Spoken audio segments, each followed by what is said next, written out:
John Wayne took the greatest risk of his career in 1960. He invested all of his money in a single film, his home, his wealth, and his prospects. He only required his best friend's loyalty. However, that friend declined. Wayne never recovered. It wasn't just a professional rejection. A loved one, akin to a brother, had stabbed him in the back. That day was the beginning of Wayne's hatred.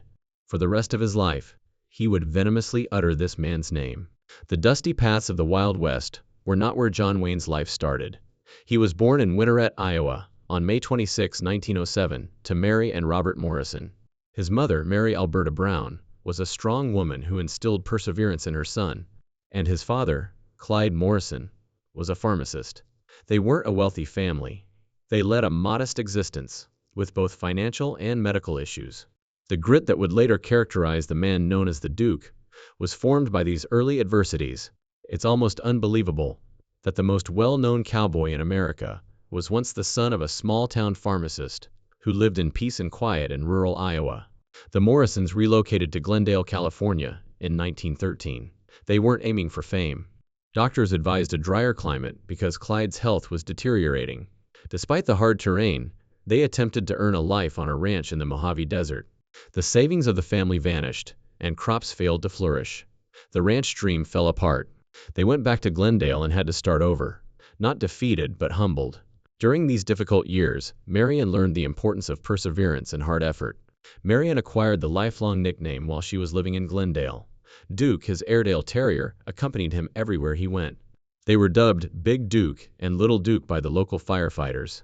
It accompanied him all the way to Hollywood glory, and Marion preferred the name Duke over his own. His dog gave him the nickname, which later became a part of his folklore. Marion, who excelled in both academics and football at Glendale High School, applied to the U.S. Naval Academy because he wanted to serve his nation. He just missed it. Rather, he received a scholarship to the University of Southern California to play football. There, he developed a reputation for strength and discipline while playing with future NFL greats. Fate, however, had a surprise. His shoulder was damaged in a body surfing accident. He lost both his scholarship and his chance to complete college as a result of the accident. He was broke and in need of a job, so he accepted a $35 per week prop guy position at Fox Studios. His journey to Hollywood began with that turn of events. He got his first movie role thanks to a link made through his football coach. He got a summer job at Fox with the help of silent film cowboy Tom Mix. Marion met director John Ford there, who recognized the tall, athletic young man's promise.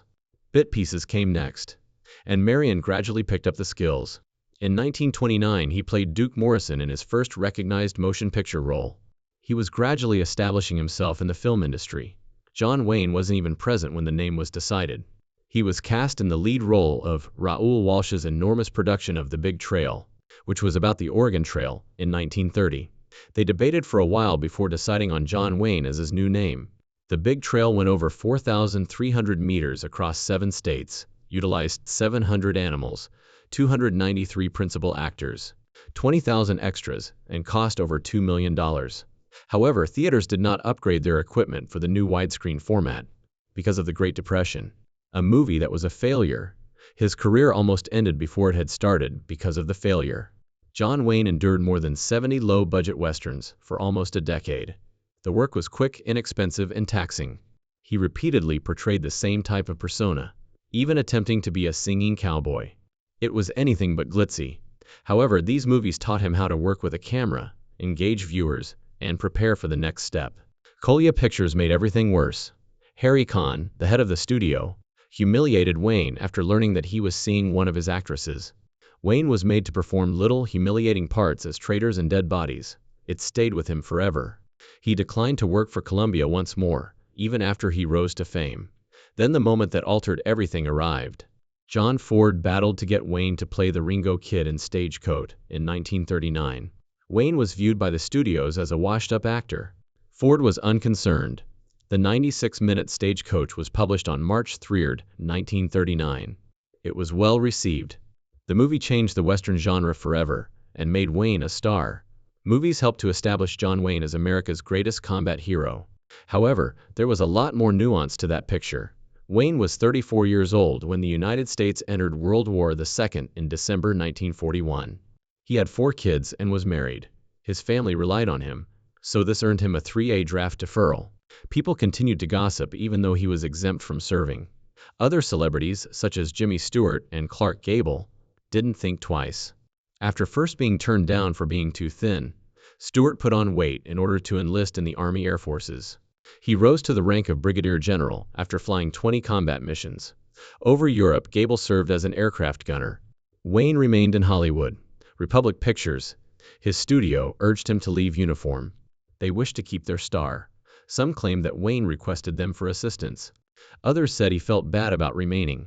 His draft status was changed to 1A at one point, indicating that he was fit to serve. However, with Hollywood's assistance, he was granted a 2A deferment, stating that he was producing movies for the war cause. He was plagued by this for the remainder of his life. He was referred to as a draft dodger. According to his wife, he eventually became extremely patriotic, as a means to make up for not fighting while others did.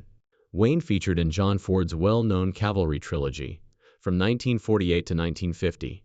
Fort Apache was the first in 1948. Wayne portrayed a soldier named Captain Kirby York, who aspired to make peace with Native Americans. For Western movies at the time, this was uncommon. Among the first, it presented Native Americans in a favorable manner. Then, in 1949 came She Wore a Yellow Ribbon. Wayne portrayed an elderly soldier who was about to retire, Captain Nathan Cutting Brittles. Wayne's favorite part was this one. The film's vibrant images took home an Academy Award. Monument Valley views became legendary. Rio Grande completed the trilogy in 1950. For the first time, Wayne co-starred with Maureen O'Hara. The narrative dealt with atonement, duty, and family. The Western genre was altered by these movies. They blended humor, action, and complex characters. They helped make Wayne a household name and served as an inspiration to other filmmakers. Wayne and Montgomery Clift collaborated on Red River in 1948. The genuine conflict between the performers is what made the movie so well known, not simply the plot. Clift's method acting style was incomprehensible to Wayne, who portrayed the rugged cattleman Thomas Dunen. Clift, he felt, was cocky. Clift found Wayne's macho demeanor unsettling. On television, their distaste for one another was evident. It made their last fistfight seem real. There were more than 2 men involved in their altercation. It demonstrated the evolution of Hollywood. An emerging type of performer who concentrated on psychology and emotion was challenging the established stars like Wayne. In addition to its action, Red River became a milestone movie because it signaled this change in the film industry. Wayne's detractors have said that he was merely a strong guy with screen presence and not a true actor. Sands of Iwo, however, altered that in 1949. He portrayed stern Marine drill instructor Sergeant John Stryker. Although Stryker was harsh with his soldiers, he secretly cared. In this performance, Wayne displayed both strength and sensitivity. People were shocked by his skill. He received his first nomination for Best Actor from the Academy. At the time, the movie was a big success, earning nearly $6 million.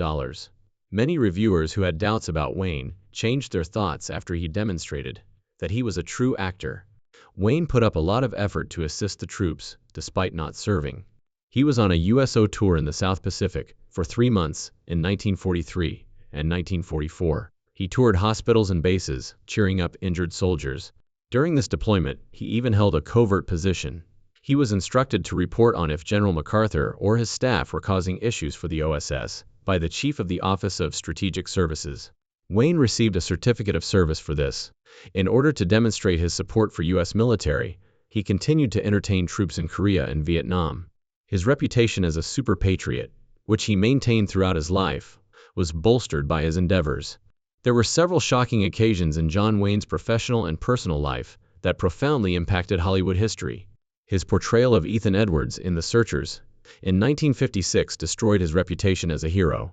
During the Texas Indian Wars, Ethan was a man driven by hatred and a desire for retribution. His compulsive search for Debbie, his abducted niece, exposed a side of him that is uncommon in Western heroes. Ethan was a vicious racist. He claimed that because he thought Debbie had been tainted, he would sooner kill her than allow her to remain with the Comanche.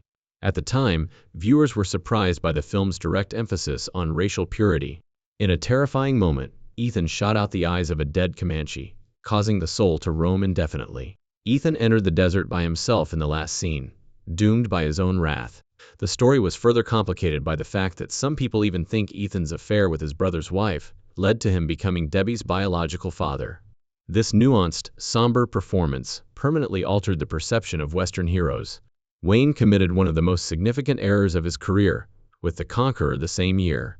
Wayne was ill-suited to the role of Genghis Khan, the Mongol leader of the 12th century, surrounded by makeup-wearing white actors. Time magazine described his acting as being somewhere between that of a Mongolian moron and a square-shooting sheriff, because of how awkwardly he delivered lines. The issues continued after then. More than 90 members of the cast and crew got cancer as a result of the movie being filmed close to a nuclear testing facility. Wayne and director Dick Powell were among the more than 20% who perished. The movie turned into a fatal catastrophe. To conceal it, producer Howard Hughes purchased each copy for $12 million. Later on, Wayne acknowledged that the role was an error. We now consider The Conqueror to be among the worst movies ever produced. In 1959, Wayne found atonement with Rio Bravo. Howard Hawks directed the film, which narrated the tale of a sheriff who, with the aid of a teenage gunslinger, a disabled man, and an inebriated deputy, managed to repel a gang until assistance arrived. Wayne co-starred with Angie Dickinson, Ricky Nelson, and Dean Martin. The movie offered a novel twist on westerns by fusing humor, friendship, and action. It was intended as a response to High Noon, in which the hero pleaded for assistance. Here, the sheriff and his devoted companions held firm. Due to its cultural effect, Rio Bravo, which was shot in Arizona, was inducted into the National Film Registry in 2014. Westerns were forever altered by its blend of warmth and suspense. The Alamo, Wayne's ideal endeavor, almost brought him to ruin. He spent 15 years trying to make the story come to life. He risked his riches by mortgaging his home and spent more than $12 million. He added friends and family to the cast and crew. The movie received mixed reviews and did poorly at the box office, despite the impressive settings and well-known actors like Richard Widmark. Its aggressive marketing strategy didn't work. Out of 7 nominations, the movie only took home 2 Oscars. Although Wayne's wager nearly cost him his fortune, it demonstrated the risks he was willing to take in order to pursue his vision. Wayne starred in John Ford's Farewell to the Western, The Man Who Shot Liberty Valance, in 1962. The movie recounted the tale of how history was influenced by a lie. Wayne portrayed the guy who actually killed outlaw Liberty Valance, Tom Doniphan. However, James Stewart's portrayal of Senator Stoddard received the credit. "When the legend becomes fact, print the legend," is a well-known quote that encapsulated the film's theme. In order to help others create a better world, Wayne's character sacrificed everything: love, happiness, and celebrity. Although initially questioned by critics, it is now regarded as one of Ford's best creations. Wayne's portrayal encapsulated the end of a certain period. Wayne had an equally dramatic personal life. His initial union with Josephine Sayens appeared to be a dream come true. They got married in 1933 and had 4 kids, but their marriage was ruined by celebrity and a 3-year affair with Marlene Dietrich. Dietrich was immediately smitten with Wayne. Even the FBI watched their romance because it was so widely known. His marriage terminated because of their romance, which went on to become a Hollywood legend. In an attempt to keep their marriage intact, Josephine brought in a priest to give Wayne advice, but this only made him more distant. For Wayne, it was an assault on his liberty. The divorce was finalized on December 25, 1945, after the pair had split up in 1943. Envy and violence characterized his second marriage to Esperanza Chata Bauer. Their house turned into a battlefield when they were married in 1946. After a party, Chata once shot Wayne. They were always fighting. Wayne was charged by Chata with having an affair with Gail Russell. Wayne claimed that Chata was intoxicated. Their 1954 divorce put an end to one of the most ugly marriages in Hollywood. Wayne and Parplet's third marriage began passionately but quickly degenerated. While Wayne was still married to Chata, they first met in Peru in 1952. Wayne made Pearl undergo an abortion once she became pregnant. Par battled despair and attempted suicide because of fear of controversy. Following Wayne's divorce, they were married and had 3 kids. However, Wayne's infidelity and the marriage's terrible beginning plagued it.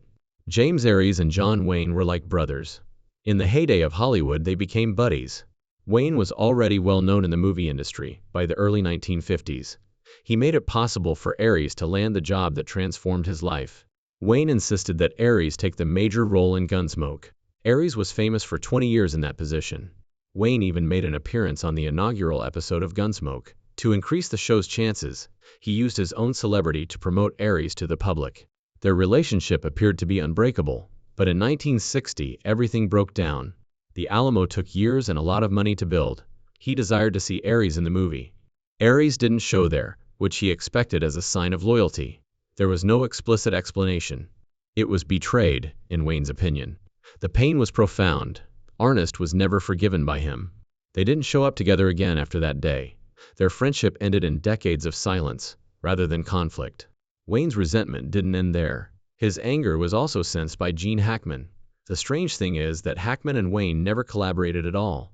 Wayne was a traditionalist who was born in 1907. Famed in the 1960s and 1970s, Hackman introduced a new style of acting. Wayne detested it. He described Hackman as terrible and the worst actor in town. He said that more than once. He repeated it often in public.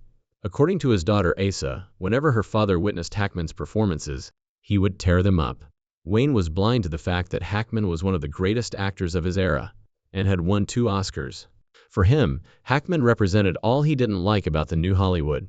Wayne also became enraged at Clark Gable. During Mambo in 1953, Gable and director John Ford had a falling out. Gable and Ava Gardner had a difficult time because of Ford, who is known for being harsh with performers. Gable left the set multiple times. Wayne, who collaborated with Ford on more than 20 films, sided with Ford. Loyalty meant the world to Wayne. In person, he described Gable as being quite attractive, but he frequently remarked things like, "Do you know why Gable's an actor? It's the only thing he's smart enough to do." Wayne's remarks went beyond simple insults. They served as a warning. You crossed him if you crossed his buddies. The rivalry between Wayne and Frank Sinatra was much more intense. They couldn't have been more diametrically opposed. Wayne had a strong conservative stance. Sinatra was close to President John F. Kennedy and advocated for civil rights. Wayne criticized Sinatra for hiring a writer who was on a blacklist and even questioned Kennedy's decisions. Their disagreement went beyond politics. Wayne was awakened by Sinatra's boisterous parties in Las Vegas. Wayne had enough one evening. He slapped the bodyguard who was in his way as he barged into Sinatra's suite. On multiple occasions, the feud almost descended into violence, but time tempered it. When Wayne was nearing the end of his life, Sinatra paid him a visit. In the end, the former adversaries learned to respect one another. However, the conflicts they engaged in became part of Hollywood mythology. Harry Conn came next. Wayne was employed by Colia Pictures in 1931. Wayne was humiliated by Conn, who was notorious for his severe methods, because of a supposed romance. "When you're at this studio, you keep your pants buttoned." Wayne was shocked to hear this. The situation worsened. Conn assigned him dreadful parts, such as traitor or dead. Conn terminated Wayne's contract after Maker of Men. Wayne never forgot, even though his career nearly ended there. Wayne turned down Conn's invitation to play the lead in The Gunfighter in 1950. Instead, Gregory Peck played the role. Wayne continued to speak hatefully about Conn in 1969. "I'd rather quit than work for him again," he remarked. Wayne ended up becoming a legend. Conn's strength diminished. John Wayne's influence in Hollywood extended beyond his filmography. He performed a risky role behind the scenes that permanently altered lives. He assisted in ruining the careers of those he perceived as a danger. In the late 1940s and early 1950s, he spoke about more than just catching suspected communists. He did something. He proudly backed the House Un-American Activities Committee as a member of the Motion Picture Alliance for the Preservation of American Ideals. He played the lead in the 1952 movie Big Jim Land, which elevated those who hunted communists to heroes. He boasted that he had forced Carl Foreman, the scriptwriter, to leave the country. He claimed in 1971 that he had no regrets about it. There were other victims besides Carl. Wayne's actions cost authors like Dalton Trumbo and directors like Sam Womaker years of work. People were afraid of him. He was more than a celebrity. He was a career-destroying force. Wayne revealed his true feelings to the world in May 1971. America was startled by his interview with Playboy. He didn't mince words. He did not want black Americans in positions of authority, saying, "I believe in white supremacy, until the blacks are educated to a point of responsibility. We can't just drop to our knees and hand everything over to the black leadership," he asserted. But that wasn't all. He referred to Midnight Cowboy as a narrative about two Fs when asked about specific movies. People were in disbelief even in the early 1970s. It was a new civil rights movement. The nation had been rocked by the Stonewall riots. The reaction was quick. People demanded that schools and buildings bearing his name be renamed. When the interview resurfaces online decades later, it continues to provoke fury. Wayne's opinions weren't limited to the public. In private, he was equally radical. He corresponded with President Nixon in 1971. He pleaded with Nixon to stay away from China. He referred to that Jew, Henry Kissinger, as Kissinger in that letter. He even included hate speech in it. This wasn't a lighthearted jab. It demonstrated the depth of his rage. A side of Wayne that most people never saw was revealed in his letter. He was more than just an outspoken conservative. To get what he wanted, he was prepared to use foul, derogatory language. Wayne almost started a riot on live television. 2 years later, Marlon Brando declined to accept his Best Actor Oscar for The Godfather in 1973. Sachin Littlefeather, a Native American activist, was dispatched by him to represent him. Speaking against the mistreatment of Native Americans, she took the stage. The audience jeered and booed. Wayne lost control backstage. He attempted to take over the stage.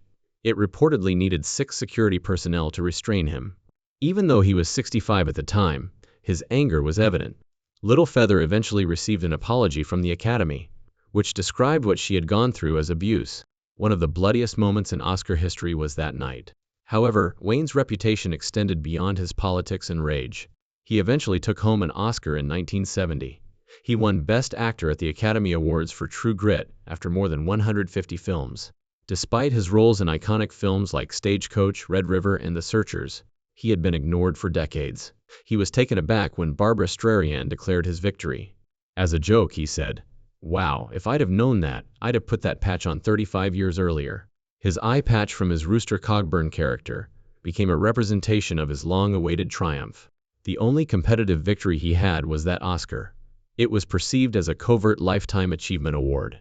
5 years later, Wayne took an unexpected action. In Rooster Cogburn, he partnered with Katharine Hepburn. The sight of two titans together on TV delighted fans.